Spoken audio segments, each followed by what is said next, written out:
So recently, I completed a 28-day aggressive mini cut, dropping 10 pounds of body fat and shedding my winter bulk to feel confident at the pool for summer. But you might be wondering how I did it, so in this video, I'm taking you through my day and breaking down everything you need to know.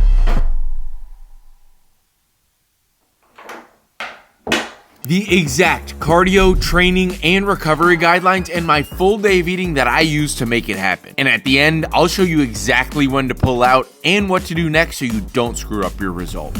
Disclaimer before I go any further. Aggressive mini cuts are not for everyone. They're extreme, not sustainable, and should only last for 4 to 6 weeks max. The goal is to lose as much fat as possible while holding on to muscle, but you can only lose so much fat in that period of time. Mini cuts are best for experienced lifters who've just finished a bulk and want to clean things up quickly to be able to continue bulking, like me, or someone who has a tight deadline like a trip, shoot, or event. If you're new to cutting, sitting above 20% body fat, or are chasing long-term results, you're much better off going slower. That said, the same principles still apply to a regular cut, they're just less extreme. So if you're on a deadline and ready to lock in, here's exactly how I did it. Starting with weighing myself every single day. Weight can fluctuate so much from day to day from a bunch of different factors, so taking your weight every single day and then taking a weekly average is way more accurate because it allows you to see the bigger picture. And for consistency's sake, this is after I leave my morning dookie, and it's normally in my birthday suit, but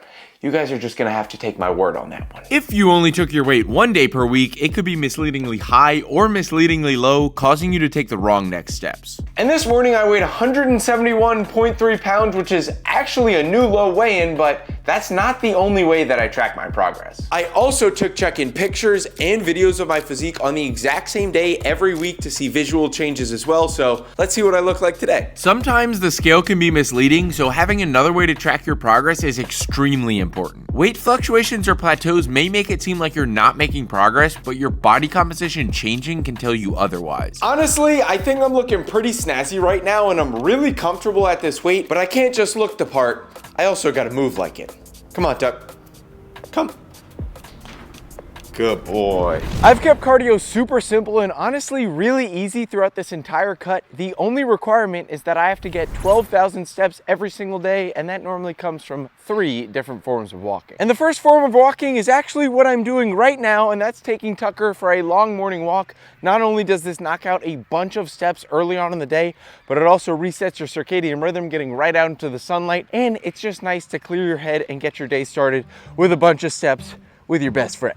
The second form of cardio that I do, and the thing that knocks out the most amount of steps throughout the day, is actually just walking on this walking pad every single morning for about 45 minutes while I do work. And it's so nice because it makes my work easier because I'm walking, and it makes the walking easier because I'm working, because I'm super ADHD, so always having something going on is amazing. Plus, I do it fasted, and the benefit to that is it doesn't really burn any more fat, but what it does do is push my eating window back further in the day, which allows me to be less hungry throughout the day. So if I start eating at 11 like I normally do, I'm not as hungry as if I started eating at 9 and then my next meal was at 1 or 2. The rest of my steps simply come from other daily activities like walking around the house or walking around the gym, and the occasional extra cardio session like walking on the incline treadmill or the Stairmaster. But if you want to speed things up or keep calories a little higher, you can definitely add 4 to 5 cardio sessions per week on top of your step goal. Just don't get carried away with excessive amounts, because you're probably not burning as much as you think, and you're definitely racking up more fatigue than you realize. A mistake I've made during past cuts. But the main goal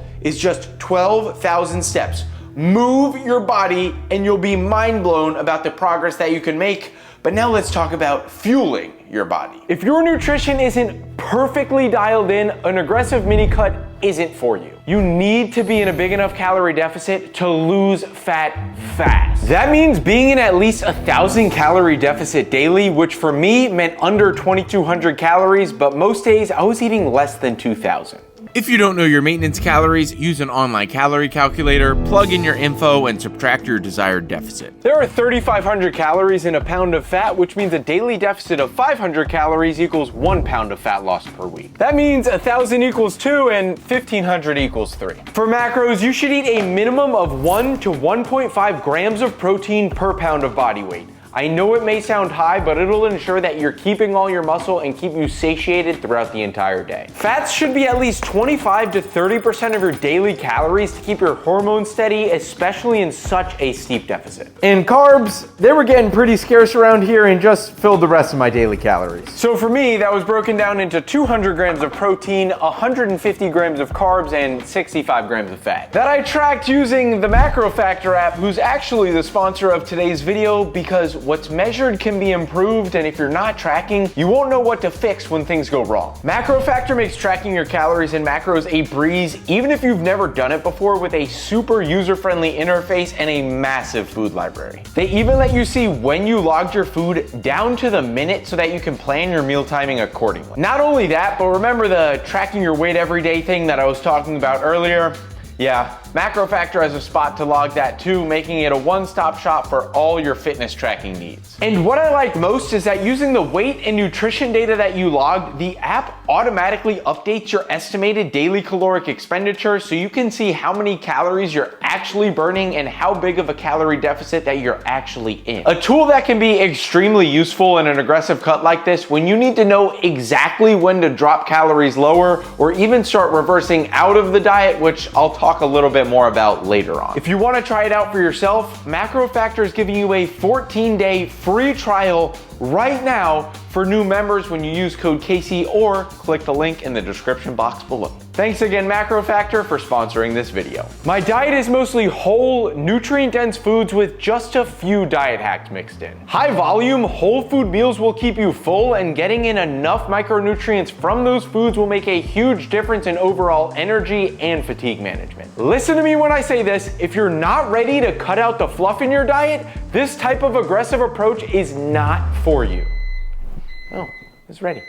And instead of telling you what I ate, why don't I just show you what a full day of eating actually looked like? Now, I don't eat the exact same things every day, but it's pretty similar from day to day. And one thing that doesn't change is meal number one. It's 40 grams of rolled oats, 40 grams of Elevate cream of rice. Today I went with the blueberry flavor. And then I also have 45 grams of Rise blueberry muffin protein. And all of those ingredients together will hopefully help me get a good workout, even on these low poverty calorie numbers. But I'm gonna enjoy this, and I will see you guys at the gym. When your cutting and carbs are limited, timing becomes way more important. I center practically all my carbs around my workout window, especially pre-workout, to make sure I'm using them specifically to fuel my workouts. This mix of cream of rice and oats is what's worked best for me because the cream of rice digests fast, getting carbs into my system quick, while the oats break down slower to keep my energy steady throughout my session. Keeping gym performance high is key for holding on to muscle, but I'll get way more into that a little bit later. All right, now after meal one, I take all of my supplements for the day. These are not necessary for fat loss whatsoever, but they can help with overall health. Starting with my daily pill supplements, I take a multivitamin to cover all my bases.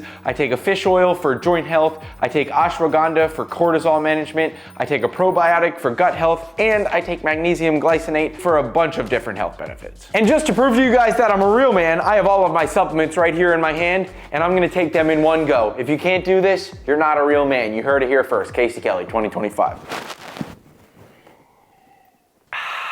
Real man status achieved. All right, now on to the gym supplements. I keep it really simple, starting off with the most researched, proven supplement. We got creatine monohydrate, fills your muscles up, gives you more ATP, lets you push out just a few extra reps. I also take pre-workout, self-explanatory, caffeine, performance benefits right before my workout. I take a hydration stick because hydration is extremely important for pumps and just for overall health. I also have some protein. This is exactly the same as eating a chicken breast or eating some beef. It's a very high quality protein, and all of my supplements are from Rise. If you want to get any, save money, and support the channel, use risesubs.com code Casey. I would appreciate that. But as I said before, these supplements are not necessary. They just can help you out just a little bit, but I'm gonna mix this pre-up, and then it is on to the gym to get on to the training portion.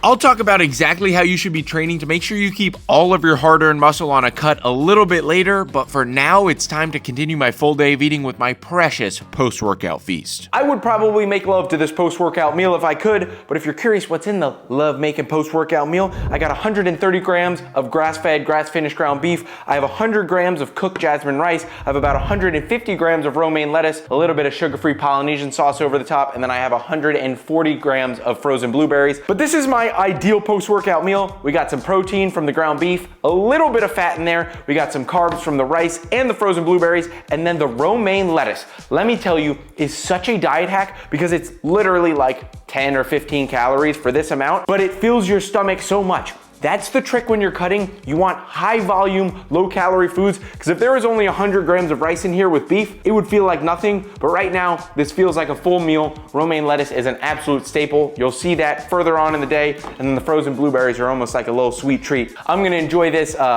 We got some secret business to take care of.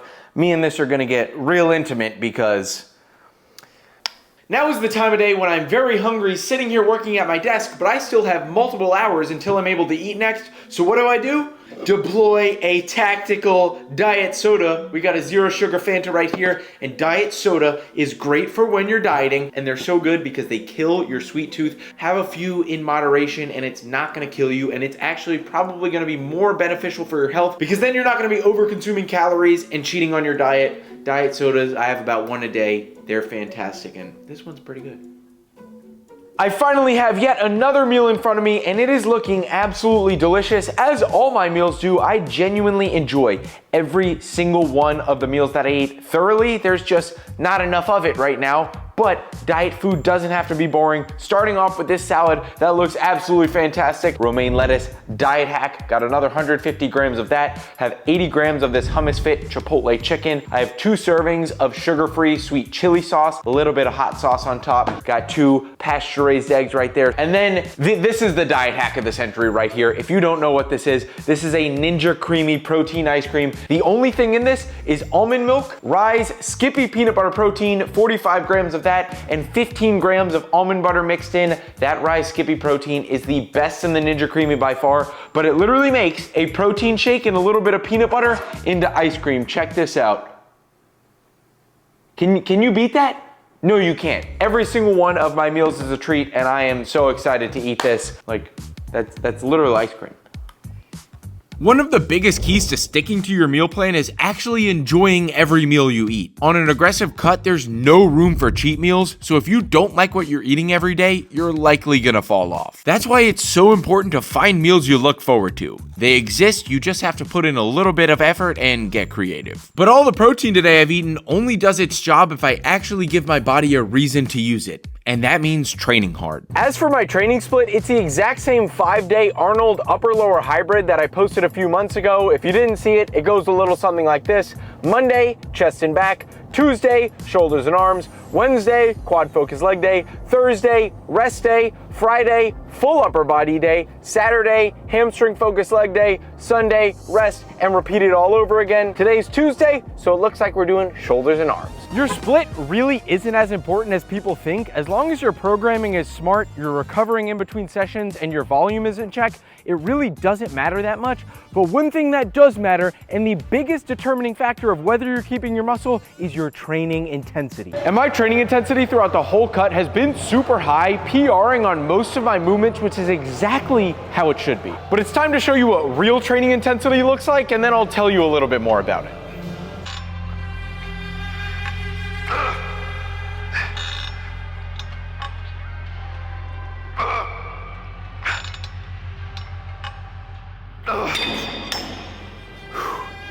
Training intensity is a simple way of saying how close to failure you're pushing. The closer you are to true muscular failure, the more intensely you're training. Keeping training intensity as high as possible is so important because that's what's telling your body that you need to keep the muscle that you previously put on, which is often neglected when calories are getting dropped and energy fades. Simply put, if you don't give your muscle the same stimulus that you gave it on your bulk, your body doesn't see the need to carry around the additional muscle, especially when it's low on energy. That means keeping the weight as heavy as possible, just like you did when you were bulking, and try to progress movements as usual. I typically shoot for 5 to 10 reps on most exercises and leave no more than 1 rep in the tank, most of the time training to failure though.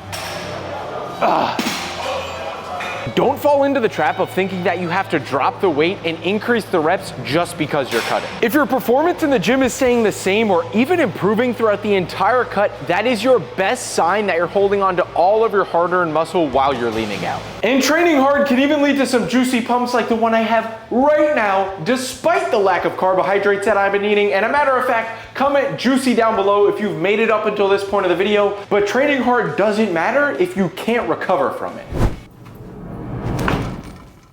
This is where the magic happens. And by that, I mean recovery, of course. As for recovery, I don't do anything fancy, and trust me, I tried everything when I trained and ate like the Kardashians for a day, BBL and all. The single best way for your body to recover is the good old 8 hours of sleep every single night. And if you're sitting there saying, Casey, I'm too busy, I can't get 8 hours of sleep, Casey, this, that, and the other. Yes, you can, you're just not doing it. And if you can't get 8 hours of sleep every single night minimum, you should not be doing an aggressive mini cut. Not only will it make you more tired and hinder your ability to push super hard in the gym, but it'll also impact your hunger hormones, making you more hungry than if you got good sleep. Just turn your phone off at night and I'm sure you'll get quite a bit more sleep. If you're running a cut this aggressive, you need to know when to make changes and when to pull out. So this is when you know when to stop cutting, whether you've hit your goal or not. If you start feeling bad chronic fatigue symptoms, it's time to pull out. It's not worth it. If your hormones start tanking like they did for me, it's not worth pushing through. It's time to pull out. This diet is for a specific purpose, and that's to lose as much fat as fast as possible, not kill you or have any lasting side effects. Make the smart decision and get out before you experience any real issues. Now, if the issue is that you're not dropping weight fast enough, you have two options: increase cardio or decrease calories, or both, which is exactly what I had to do in the final stretch of my cut to ensure that I reached my goal. For a regular cut, you have way more leeway though. If your weight plateaus for a full week or two, that's when you know it's time to decrease calories and increase cardio. But how do you end the cut? When you're happy with your results or you need to pull out of the cut, raise your calories up to your estimated maintenance, take your weight for a couple weeks before you decide what to do next. If you still want to get a bit more fat off, but you've already gone 4 to 6 weeks, begin raising your calories by about 200 every week until you reach maintenance. This will begin dropping fatigue, but keep you in a deficit for just a little bit longer to lose that little bit of extra fat. And if everything I've mentioned in this video is dialed in and you're still struggling to stick to the cut mentally, remember, you chose to do this, it's a privilege to be able to do this, and it's supposed to be hard. It's supposed to be. But it's only for a short period of time, so suck it up and finish strong, because remember, I'm not special, I'm just consistent. I talked to YouTube, and since you like this video, they think you'd like this next one even more.